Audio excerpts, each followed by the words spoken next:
The trueness of who we are is the nothingness or no thingness. When we look into people's eyes and we look back in there, we know why we love them and we know why we're attracted to them. There are levels of attraction in this world here that make us come towards each other. And these are biomagnetic attractions. Often in the vernacular of the world called sexy or sex appeal. Often that's when the first thing that puts a kink in the guy's neck as a girl walks by, he goes, oh. And from then on, he knows that that one put a kink in his neck, and he'll be looking now for any others who can do the same thing. But more than likely, he'll keep following where he looks and pursue that to whatever end it's going to be. Sometimes the thought is, I'm glad I'm dead, and other times is, it sure got expensive. And more in this world, it seems like it gets to be expensive, so people are creating new ways of living called organizing the facts of law before the time of marriage, called contract, or before we live together. Are you really going to get some of my wherewithal to take with you when you leave with all? I don't want you to go with all, but you can take part that's yours. And so precedents being set in the world of how people are to maintain themselves. In one level, I can say, sure, I could understand that. But on a greater level, being created in the very image of God, being organized in that image, and being an extension of God, all things are ours. Not for our greed level, never can match the greed. Because when God made that part, He left it open. He said, you can be as greedy as you can be. And we found out that can be an awful lot. But to the need level, that you need, we seem to be supplied. I see people all the time. They'll come to me and they'll say, oh, I need more money.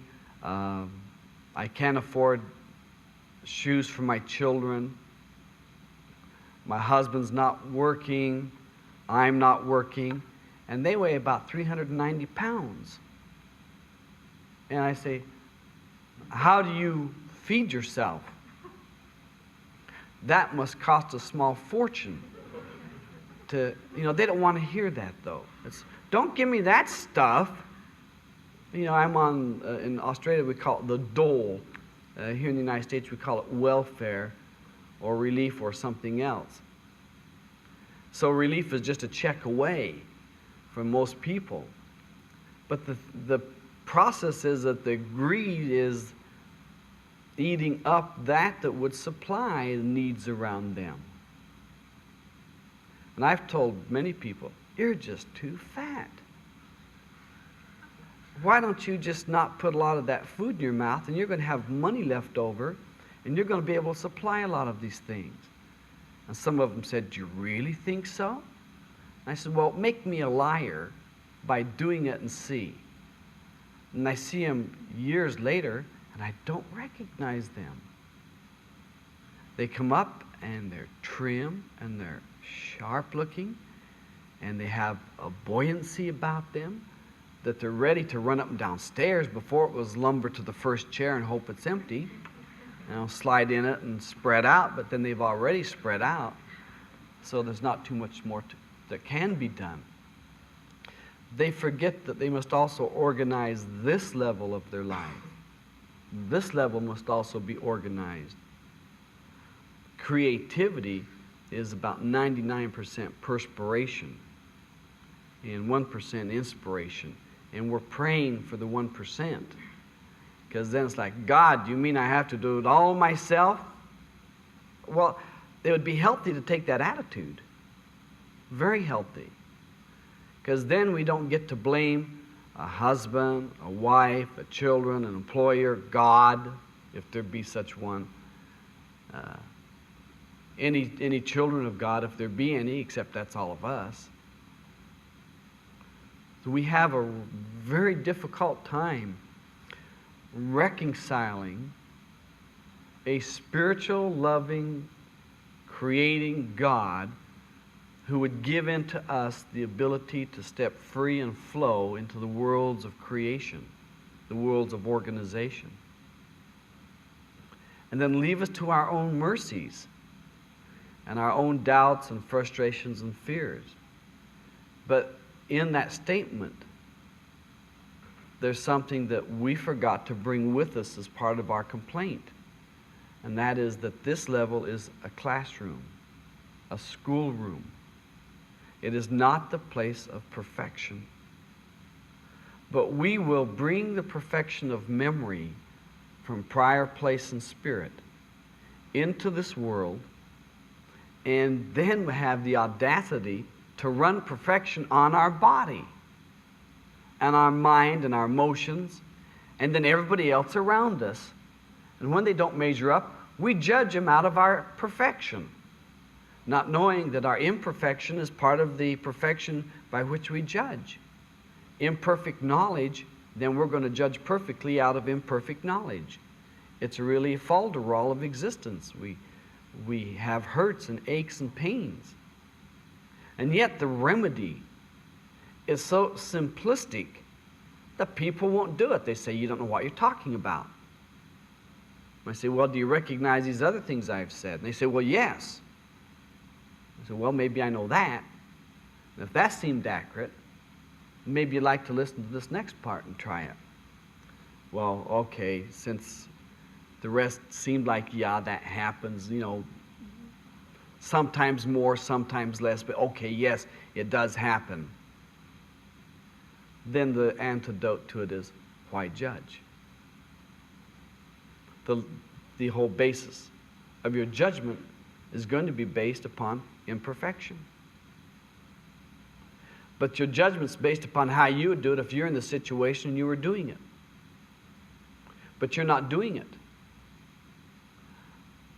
One of the greatest mistakes that any speaker in front of a group of people can make is to think you don't know as much or more than the speaker.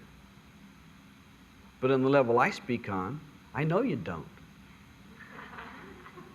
On this other level, I know you do know. I describe it to you and you nod your head, yep, and you've left out a whole bunch. Well, you can fill in what I leave out. I'm not going to think that I have to copyright each statement or say it to its total completeness before you get it. Your life will reveal to you the imperfections and mistakes. But then, if this is a classroom of learning, comes the didactic question. Is there really anything imperfect here then? No. I remember doing a training for Insight Training Seminars. And the person stood up and they had a harangue. You know what a harangue is? It's 30 minutes of over the same stuff about the gross injustices that come towards them, and they have ample proof. The ample proof was like a wife and children, and a boss who wouldn't understand, couldn't understand, didn't want to understand, but hated him anyways, the end result. I thought the person had the deck shuffled and had it stacked, so no matter how he dealt the card, he could win. So I thought, here's where JR gets to lose. This will be fun. I'm going to get to experience the losing in consciousness to another God in the form of that other person. So he proceeded to go on and lay out all the things that were wrong. Not only were they wrong in terms of his wife and his spouse, but he also decided that it was wrong in terms of the facilitators. And he didn't like the room and the lighting. Not only that, he wasn't too happy with all the people there. How did we get these dregs in? We said they paid. That's how they got in. You know, their money was as good as yours. He wasn't quite sure how to deal with that statement. Their money is as good as yours, because how could it be? Because he's more better, if that sounds correct English-wise. So therefore, his money's got to be better. His dollar's got to be better than your dollar. Well, that's not really true. If you shifted the dollars and gave him yours and took his, then the one you gave him would be better because he now has possession. Folks, the man wasn't so far out that he wasn't reading everybody's life. Some of us aren't so blatant about it. We'll sit back in the inner consciousness of smugness and run judgments on people. Oh, look what they did. They did that, and they did this, and that isn't so hot. And the person that's running judgment sits there tied up, stomach gets knotted up, neck and shoulder gets tight. Because if they come right out and state all the things that are wrong, this is the wrong maker. Now, if I could tell you that the light's burned out up here, I also have the solution in the statement, don't I? The light's burned out, the solution is put a new light in. But a lot of people don't realize that in the complaint, in that statement of wrongness, also comes the answer of correctness and the answer of rightness. But people don't want to look at it because they just want to complain. It's not working. The light's in my eyes. It's too bright. Close your eyes. Put on colored glasses. You know, yeah, I could do that. But then I can't complain. Why couldn't it just be that you could turn the lights off and then my eyes could be okay and they could feel comfortable? It's because we always seek for the level of our last comfort. Peter Principle describes that. The last level of your incompetence or competence, and the next level is incompetence. So the incompetence makes us uncomfortable. We drop back down to our last level of complete perfectional action. Then we complain from it, not knowing that there's a whole rampant of availability actions to us if we will just start moving into them. As soon as anything makes you feel uncomfortable, redesign your comfort zone. What? Pull in. Or reach out and make that uncomfortable thing part of your comfort zone. That's growth. When we pull in past this thing that's uncomfortable, we're in a state of contraction. That state of contraction turns the body energy back in, mentally, emotionally, physically. And we feel aches and pains, and the back will hurt, the neck will hurt, because we're contracting body energy. Then when we have the body energy hurt and we have to twist our neck around to get a little relief, then something else stirs up the memory and the tissue of what happened. Oh, I remember, oh, so-and-so, such a pain in the neck. Yeah, there they are, right there. Well, when I do that, I think of them. So now that's a past action that was emotionally heavy in terms of the action in the physical body that happened years ago is now running you from the tomb. It's dead, and its curse is upon you, and you're a walking cursed person because you don't have the wit to expand the body energy out and push it from you. Our dis-ease, our illness, our whole approach to self-preservation is a statement of contraction, going like this, turning in. The whole process of living is reaching out and opening and letting the body energy flow. The whole process of the arms closed could be very comfortable and also could be putting you in a state of modified contraction. Well, I've been doing it for years. Things are okay. I know, but they could have been fantastic had you not. Oh, but that's psychic speculation. See, anyone can do that. It's one of the cheapest shots around. It doesn't take any effort at all to be a cheap shot verbally. I took one night and just cheap shot everybody and got through, and I said, see how easy? It doesn't have to be true or based upon any type of empirical evidence. It is just a judgment out of the mouth. That night, however, oh, I had a hard time sleeping. Because even though I did it as a demonstration, then it was effective and people got it, it still ran itself back through me. I couldn't even walk clear of the clearness of the demonstration because I still had to contract in order to produce the type of demonstration that I want to produce. I had to contract. And that contraction was laying in bed with me with my back aching and my legs aching. And I hopped out of bed, and I'm not into this, and I started doing push-ups. I mean, for me to get out of bed and do push-ups, folks, something was bad. That helped the neck and the shoulders, but I laid in bed, but the hips and the legs were aching.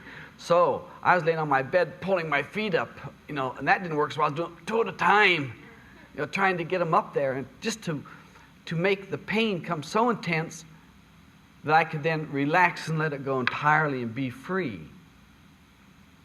But I had to enter into the contracted state, and from the contracted state, start living in a more fullness physically.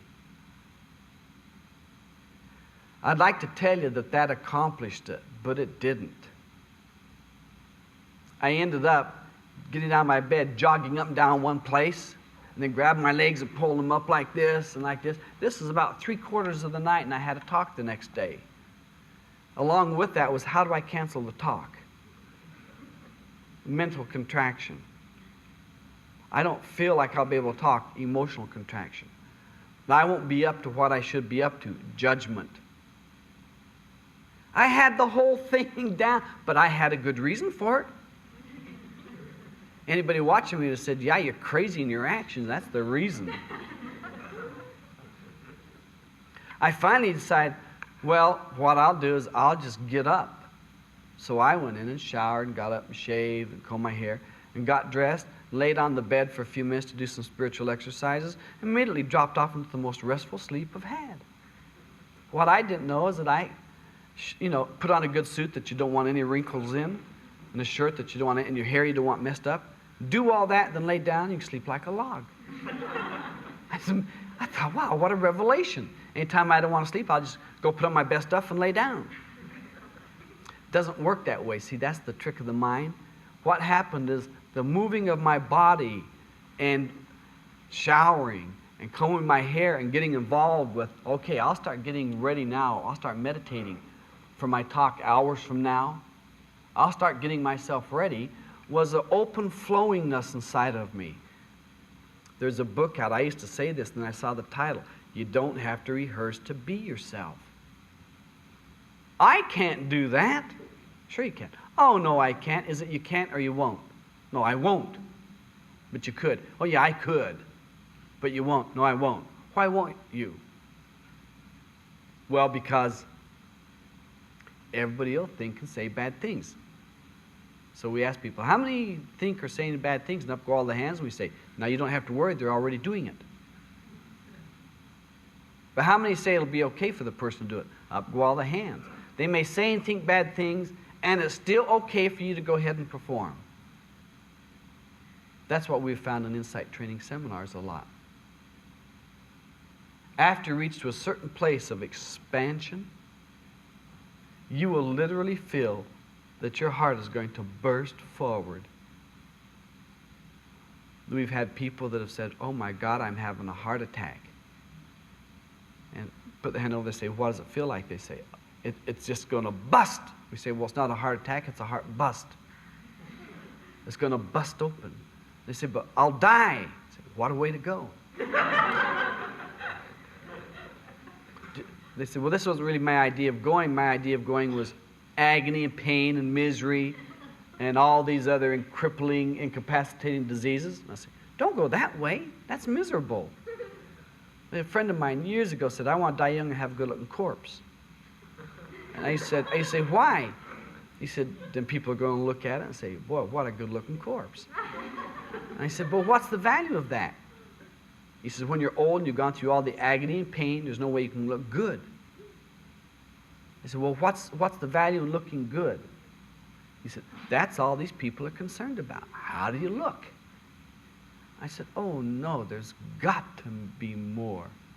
God, there's got to be more than just how we look. Because some days we look like death warmed over. But inside beats the noble heart and the beingness that will get up and do it again today. We're going to get up and try it again today. And it doesn't turn out the way that we tried it. It turns out the way it turned out. My revelation day was things turn out the way they turn out. So I used to sit and write my day's schedule at the end of the day. Today, then I just write down all the things that I did. It's called a diary, but not my term. It was schedule.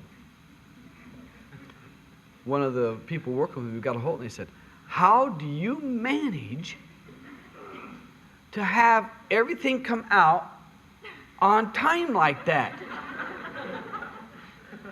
I said, I manipulated it. I said, yes, but you're the traveler. Of course you can manipulate it. I said, it has nothing at all to do with the traveler. It has to do with pen and pencil and a devious mind. They say, can the traveler have a devious mind? I say, no, but I can. I can as a separate entity from that. So I explained to them what I did, and they said, well, God, in one way, you've had a good, you look back on it, and you're going to have a year from now, you won't know if you did that ahead of time or at the end, and you look back and it's going to be a beautiful day. And I said, absolutely. I'm not going to create bad memories for me. That's crazy. When I look back, oh yeah, boy, what a success.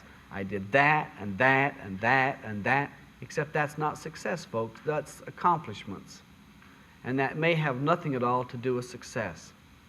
It may have nothing at all to do with success. But we want to make believe that those are criteria for success, and that's where we fool ourselves over and over and over.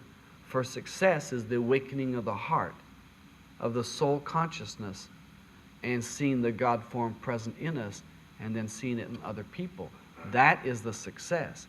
At that moment, you're still in the classroom, but you get to go to the head of the class. In most cases, not only are we at the back of the class, when the class graduated, we had to stay there for the next term. And we got to be smart when all the new dummies come in. But since we were so smart, instead of going to the head of the class, we still sit at the back of the class, judging all these little idiots who coming in who don't know what's going on. Then we fell again. And when they all graduate, dumb, stupid ones graduated, got A's and B's, but not me. I showed them I got an F. But I was smart. If I'd wanted to, I could have got an A. I was capable, I'm able, I'm intelligent, except I'm stupid. Stupid people don't go on. One day it hit me. That's stupid. I was going to live the life of perfection.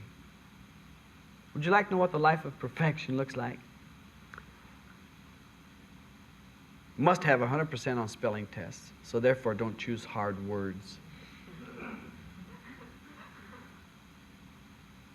Must make good in school, so get easy teachers. Teachers you can con or romance or whatever, or both, doesn't matter. Go on to college. Con your professor within the first week. Let him know what you're really interested in getting out of the class and how perfect you really want to get it and how it's so important in your life because, after all, you want to be the greatest psychotherapist of all time and eternity. But then your perfection is so perfection riddled that when it comes time to do a paper, you can't do it because, after all, it won't be perfect enough to represent your perfection, so you do nothing and then plead the nothingness on your perfection. And the teacher gives you an F, and you say, wait a minute, you don't understand. How can you give an F to perfection? You say, I'm not giving an F to perfection, I'm giving the F to the performance. You perfectly did not perform. You failed. I looked at my mediocre, average friends writing mediocre, average papers, getting mediocre, average grades, and getting scholarships and grants to go on to other mediocre, great colleges, but I perfectly sit there in my perfection and didn't even get through the grade. I got a lot of information because I was brilliant. I could sit there and hear what he said and whack it back at him and take it apart, and he knew I was smart. He knew I was brilliant. Demonstrated it. But I was perfect, see? And perfect couldn't write the paper.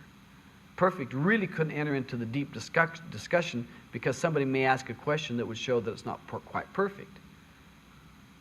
This striving of perfection raised the blood pressure, caused a lot of anxiety, tension, not wanting to do anything to show that I didn't know it, that I should already know it, and I don't have to learn it. I was working with a chiropractic doctor in L.A. who works with interns, and they had the hardest time with a young lady. He would try to show her some things. And he'd explain to her, say, go ahead and do it. She said, well, not yet. Let me look at it a little bit longer. And this was, 4 or 5 months of him showing her. She'd do a few things like put a period where it belongs and draw a line through a word, because that was easy. But she was there to learn a very specialized technique that took hands-on type of learning. You understand the word hands-on? You've got to put your hand on there and feel what it goes like and where it is, and then to be able to answer the question what you found. She wouldn't answer the question because she didn't know the material, because she hadn't put her hands on to find out what it's all about. And he said, I got to let you go. Her only recourse was to say, what a lousy teacher. Well, she happened to choose the wrong person to say it to. She said it to me. I said, I'd like to tell you something about your teacher. I agree you got a lousy teacher. He should have kicked you out at the end of the first week. That he put up with you as long as he did shows that he's a lousy teacher, or a very patient, loving man who gave you ample opportunity to come forward and learn and be corrected by a master. But you couldn't stand the correction of learning and perfecting and assisting others. So you are as dumb and stupid as the day you walked in there, and it's been a half a year now. How do you like those bananas? And the person cried, said, can I go back to him? Do you think he'll let me in? I said, well, I don't make up his mind. I don't say what he's going to do. She said, what would you do if you were him? I said, I'd have somebody else in your spot learning, because your spot's now taken. She said, well, I don't know. Well, nobody could really fill my spot. She called up. Sure enough, he had another intern. She says, what do I do now? I said, well, I guess you don't learn this technique. I guess you go ahead and just do your general type of chiropractic work that you were trained in, and hope that people are going to like you and that you're going to do okay. And you better hope, because, lady, you're not prepared. She said, will you refer customers into me? I said, having the choice of this master and you, guess. She said, well, I'm going to leave the movement. I said, goodbye. She said, just like that? And I said, yeah. She said, well, that's not the way movement people should behave. I said, I'm not movement people. I'm the mystical traveler, and I do as I please. She said, but don't you love me? I said, oh, there's no question of loving here. There's a question of recommending other people I love to you or to somebody that can really assist them. She said, well, of course, I'd recommend them to him too. I said, why don't you recommend your patients to him then? She says, I'm moving way up north, so they'll be too far for him to go. I said, that's smart. And she gets a chance now to practice on him as though she knows what she's doing, though she doesn't. But she has 6 months of observing and watching, and she is smart enough, and she will do some good. But she will fall short, way short, of the potential and the ability and the chance that was laid out, and that to me is something to grieve about. And I told her, I really grieve over your incompetence. Not over you. You're fine. But what you're doing so betrays that inner quality. Sure enough, she'd been in the north part of that state, and word slipped out that she'd studied in the movement. A person wanted to know more about that, ran into a movement newspaper, called up and said, do you know so-and-so? And they said, oh, yes. And could I come to a meeting and this and that? We said, oh, yes. And came in, sit in the meeting, and she said, could you tell me something about this? I said, oh, you got terrible condition in the lower part of your body. But I'm not a doctor. I'm not going to diagnose it or anything else. She says, can you tell me who to go to? And I said, well, yeah, I would recommend this doctor who specializes in that. She made an appointment the next day and went to this doctor. Doctor said, who you been working with? Who's been working on you? It's terrible. It's bad. She says, well, it got a little bit better, and then it got worse. It's been getting worse. And the doctor I was with said I had some spiritual karma. And it was karmic, and she couldn't do anything about it. He said, who was it? And she told him the name of her chiropractor, who was the one that he fired. And he laid her down, did the adjustment, put everything in line, and she stood up. And he says, that's how fast you get rid of karma, when you know how to do it. She says, well, why would she tell me that? It's because she doesn't know how she had to save what was left of her ego. Do you people understand that that's a crime against the person themselves and against the other person? When you don't know, it's best to say, I don't know. And then turn it over to one who does know. We think we've got to know everything. That's just not so. It's true, I can do anything I want to, but I can't do everything I want to. Do you see the difference? Well, what I do, I am going to do the best of my ability, and I have people critique me and check me and watch it and look at it. And I've learned how to change my personality around. I've learned out that it's not a static thing, that I'm stuck with that. I've done it for 40 years, so therefore, that's it. If I've done it for 40 years and it doesn't work, how stupid. Change it on 41. Do you call yourself stupid? Yes, if that's what it is. Is that a put down? No, that's a description of the state of consciousness that I'm functioning in, and I call it what it is and take authority over it by calling it exactly what it is and rise above it, and the darn thing will move. But as long as I play the game of mislabeling, like hand me the ketchup, but I really want the mustard, what do you think I get? I get the ketchup, and then I get to complain that nobody's paying any attention because I want the mustard. Then why don't you ask for what you want? We had an incident with some people I was working with that just demonstrates this. He showed me a piece of paper. And on the piece of paper there was a paragraph. And the paragraph was in opposition to information that was put on another piece of paper. And he showed me, he said, look at this. So I looked at it. He says, now look at this. So I looked at it. He said, what do you think? I said, I don't think they fit. He says, is that all you got to say about it? And I said, yeah, that's all I got to say. They don't fit. If this information is so, this information doesn't fit. I said, everything up to there fits. So he then goes to the person, he says, why did you write this paragraph? But he didn't say it in those terms. He said, what you did was, you were unclear about what this statement was. So in your unclarity, you thought it would be this. And so then you wrote it that way, and it seemed good to you, so therefore you thought it was right, and you believed that was so. And it isn't. And what he just did is described his whole process inside of him about what the other person's process was. And I just sit there and thought, that was very clever. You're saying she did that, but you're doing the whole thing right now. So then he goes to the person. I just was lucky enough to be as close as this pop from him. He said, do you see this? She said, yes. He said, why did you do and ran the number? She said, I don't know where you get that I ran that. And then he flipped the page and said, look at this line here. Look at this line here. She read the line. She said, yes. He said, well, that line doesn't fit that. She said, I know it doesn't. Well, why would you put it on there? Did you not be unclear and assume the unclarity and then run it like this and make believe that's true and we got a problem? She said, no. And I said, is this just an inner office thing? And she said, yes. I said, well, then there's no problem. You're still in the level of communication. And they went on and on. And I talked to other people because I didn't want to stay in that. I'm right, you're wrong. No, I'm not. I can't really be wrong if da-da. And it's right, wrong, right, wrong, right, wrong. And after you get to listening to people juggle that back and forth, you know what's going on.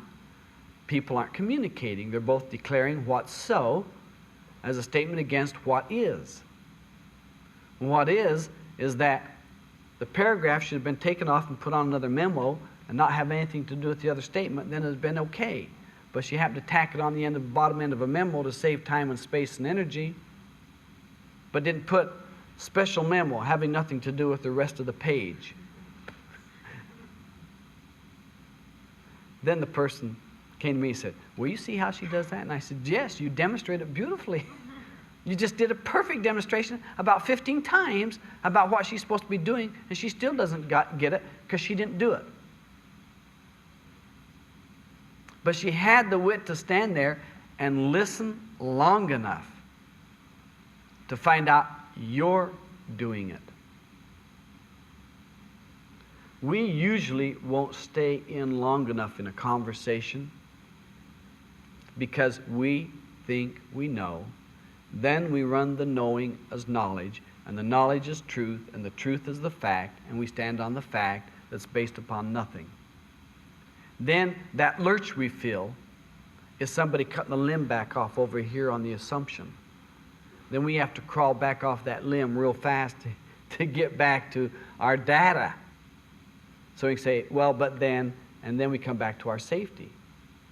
There is a thing called risking, where you have to step beyond data, but you don't step beyond your data in terms of hurting somebody else, belittling them, putting them down, or accusing them of not living more of their life more fully.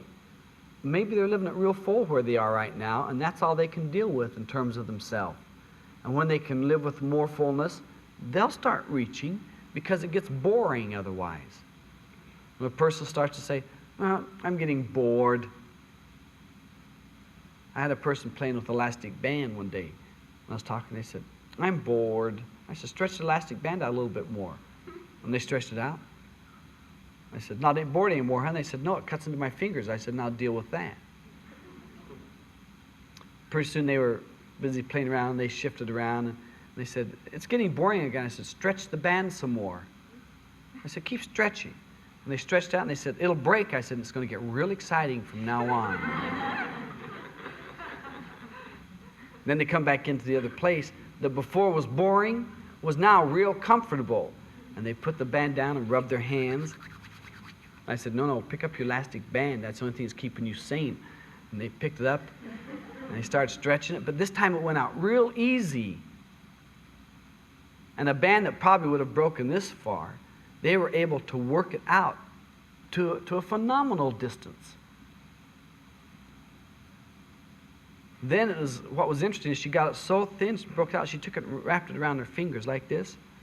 And she got down so far, and then she started flossing her teeth with the thinness. I said, man will entertain himself to the level of his boredom and stay there. And that's exactly, I was watching this, I said, well, I don't know if everybody's supposed to do this, but it might not be to your advantage all the time. There are more healthy things to put in your mouth than what you've had your hands all over. And I said, were you really that bored? She said, no, it wasn't boredom. She said, you were on my case. You were really just, everything you were discussing I was doing. I said, I was just discussing what you were doing. I was just telling everybody what I saw you doing, and it fit because I was just telling them what you were doing. And every time you'd move, I'd discuss the movement. And it fit. And she was saying, well, I thought it was something psychic. I said, no, it wasn't. It was keeping your eyes open. See, we want to proclaim psychic, spiritual, wonderful ability levels. And there's only two things you got to do, really. Keep your eyes open and listen. That's about 99% of it. But if you listen, you got to hear. And if you look, you got to see. Some people look and don't see, and some listen and don't hear. They hear what they have preset themselves to hear and see what they've preset themselves to see, and that's why you're in the field of life you're in, doing it the way you do it, and somebody else is in another field of life doing it the way they're doing it. And we could all do various fields of life, and we can change, and at some point in our lives we'll be going along doing an occupation, and we'll arrive to a place where we see and hear it real clear and come into mastership of it, and then go into another lifetime and start a life of mediocrity and start building up again to the mastership of it. I know of one person that has 4 separate degrees and has lived 4 different full lifetimes, 4 separate occupations, and is great in all 4, but lived each one and participated in each one and has become a specialist. We won't even participate in our own life enough to have happiness and joy. The reason we have depression and negativities and all these other things is a statement of non-participation. When people say, well, I'm depressed and I'm suffering and I've really been going through it, and I say, you haven't been doing anything. You haven't been doing anything. Yeah, I'm suffering. I said, I know, but that doesn't take any effort at all. Well, I'm depressed. I said, I know, that's a sitting down process. I said, well, how do you know all these? I said, because I've got them down. I can do them. I can sit in my room, do nothing, and go through the slackest, darkest period times in existence. It doesn't take any effort to be negative. But to have happiness and joy and fulfillment takes getting the seat of the pants off of the seat of the chair and get going. And there's only one exception to that. If you're a writer, you put the seat of the pants on the seat of the chair, but then you write. Or you type, whichever one that is, or dictate. But most people sit and go over in their mind the injustices, the inequalities, and the inequities of what's happened to them, and seems to be to continue doing so. And seems to be. Of course it's going to seem like that, because how could it seem otherwise in the state of consciousness they're in, looking and doing that way? Just worked in L.A. in a training called Emotional Turning Points, the opening of the heart. And the person said, well, I don't know why I'm here. I'm still doing all these negative things you talked about, and nothing's changed. I said, well, it's not supposed to change just because it's intellectual information. And because I show you a map of the world, is it supposed to change? And he said, no. I said, well, that's just intellectual information. You want that to change? He said, yes. I said, how would you change the world? He said, I don't know. I guess that'd depend on what I want to change. I said, well, what do you want to change on this? He said, well, I want to change my anger. I'm so full of anger. And then proceed to demonstrate the anger. Got through, and I said, what have you got now? He said, anger. I said, so what you did didn't do it. What you did, demonstrating the anger, didn't get rid of the anger. It just reinforced it. You heard your anger and heard it and reinforced it and felt more justified and found more reasons. And you really got your case going. He said, what do I do if you're so smart? That wasn't stated, but that was the other thing. I said, well, are you really anxious to get rid of the anger? He said, I'll do anything. I said, oh, good.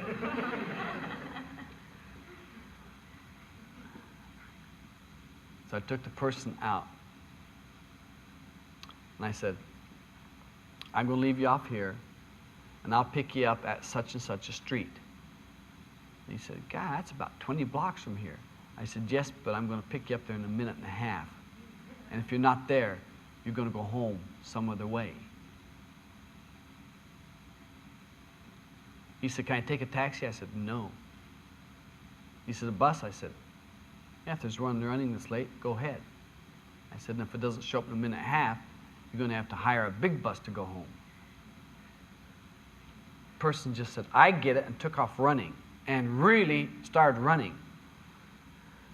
And I went and got in my car and just started up the road, and I could see them just going. They were hit their stride. The lights were green for them, but red for me because I was behind watching, so then I'd have to speed up. But we got to the end of the place, and I rolled down the window, and the person was there going,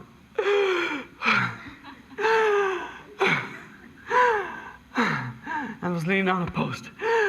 I said, how's your anger? He said, what? I said, how's your anger? He said, anger? I don't have any anger. I don't have anything. I just want to breathe. I just want to breathe. I said, come on, get in the car. You can breathe in the car. So wait till I get my breath. I said, okay. So I turned the motor off and rolled down the window. And it was about 2 or 3 minutes. He said, boy, I haven't run like that since I was a kid. I said, God, I didn't think I could do it. He said, it got to be a challenge after about 2 blocks. And I decided I would do it. I'd show you. I said, oh, good. That was the idea, that you were to show me. He said, but I showed myself. He came around and got in the car. I said, Me think you do stink a little bit. So can you roll down the window and we'll turn the air that way? And he says, no. He said, this all goes with the lesson. I said, okay, I'm willing to do that. I'm willing to do that, but I'm going to open my window. You can leave yours closed. So I opened my window and sit over on the side. And then put the air towards me. And he said, it's amazing. He said, years of anger, years of turmoil and frustration are back there some 20 blocks, in those 20 blocks. I said, well, why don't you think about what they are? He says, I have. While I was running, I thought about them. And I ran them out. And I thought about them, and I ran them out. And I said, well, come on, you can do better than that. See if you can stir up some.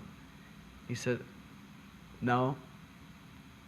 When I produce anger, the end result is anger.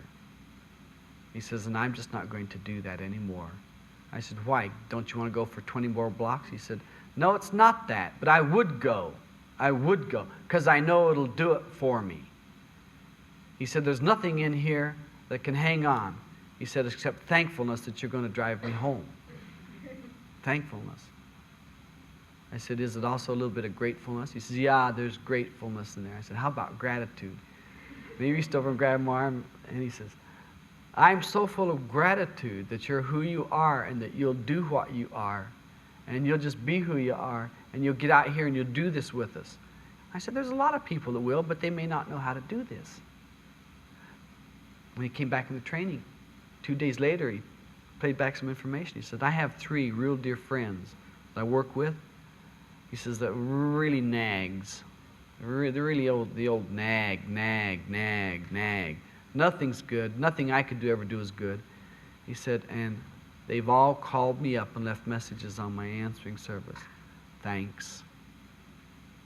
I said, what are you going to do? He says, I'm going to call them back and ask them if they don't feel a little grateful. I said, no. I said, you got to do that with humor. I did that with you with humor, to let you know that there was something that you could replace the anger with that would be more to your upliftment and more for you. He said, these things are far too simple.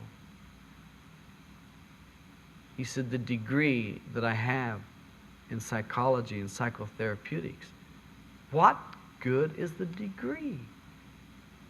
What good is it? I said, well, it says that you sit down long enough in chairs to outlast instructor and you got your degree. That's what it says. It doesn't say you're any good at all.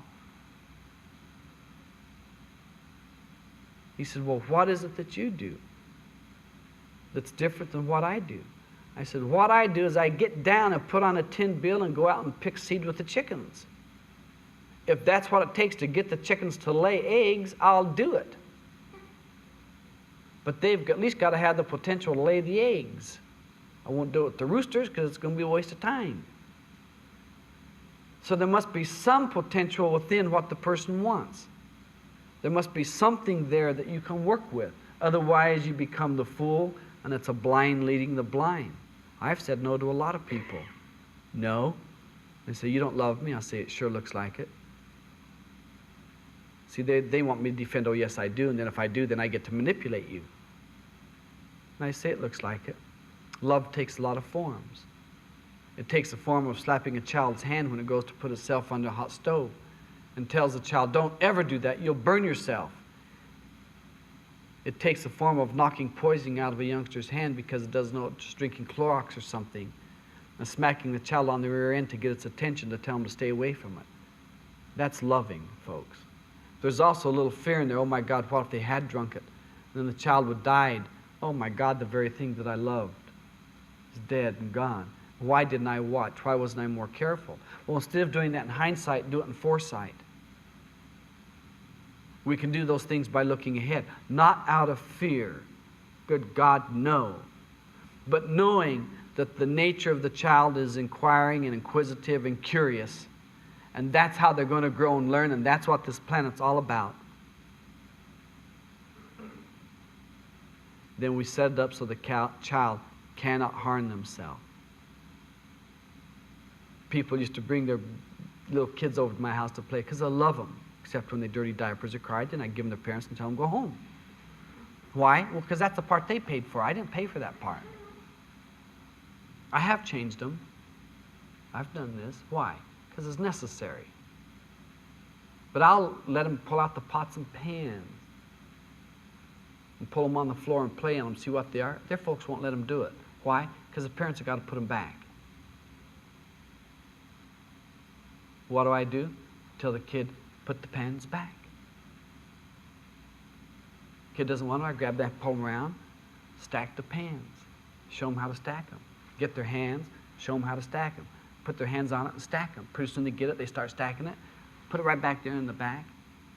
They put it in the back. Kid learns how to take the pans out, play with them, stack them, put them back. They come over next time, pull out all the pans, play on the floor, stack them, put them back. Parents say, what about the pans? I said, I'll put them in the dishwasher and wash them if I feel that concern. Well, why don't you do that at home? Oh, I don't have the patience with my child. I said, good Lord, there's nothing more you need than patience with your child. And there's nothing more than you need with patience with yourself and with your spouse. Let the child teach you. They go, oh my God, I thought I was to teach the child. You do teach the child, but you're going to learn patience. Take it into the cupboards where all the cloth and the linen are. Let them reach in there and feel it. Take them with you and educate them. Set it up so they know. Turn on the water when it's cold and start turning it lukewarm and hold their hand under it. And when it starts to get hot, let them feel it and pull their hand out. Then turn it back down again. Then let them do it. Teach them, get involved in their life. We don't want to do that. We just want to punish them and then tell them, don't do that and do as I say, not knowing that this land is to be learned through experience. We lose money here, we lose money there, we buy a bad car, we're stuck with it, and we moan and complain, and we try to pound off on somebody else. I'll get my money's worth out and let them suffer. Oh, maybe they deserve to suffer. It works. Sometimes it works. Sometimes you give the car to them, that's the best car they ever got, and you wonder how. It was so bad when I had it, and all of a sudden you got it's how. Because they were so glad to have it. They changed the molecular makeup of the magnetic relationship between them and the car's function, and it functions beautifully. And yes, we can do that because the divine is within us. If we do that. But you see, it doesn't do it in terms of how we want it. It always does it in terms of how it does it. Well, I'm doing this with my new car. I'm saying, okay, you and I are divine, and I'm watching, and I'm running it, and the car's still burning oil. I know, give it to this other guy over there. He knows how to do it. Well, what happens if he gives it back to me? It'll burn oil for you. I've had people have typewriters. They can't type. The typewriter goes broke. Give it to somebody else. The typewriter starts working. They say, am I hexed? Yep. How do I get over it? Why don't you sit down and come into oneness with you and the typewriter and love what you're doing and what you're producing. And then let it flow and let it flow back to you. Because, folks, that's life. Is coming into balance with what you're doing and giving, receiving, giving and receiving. That's the ebb and flow of life. And it ebbs and flows through everything that we do. If we don't, then we die. When we die, they bury us. And we still ebb and flow in terms of the Spirit. But that's a whole other story that has to be discussed at another time. And that other time will be discussed in the Spirit. Be'er Sheshan.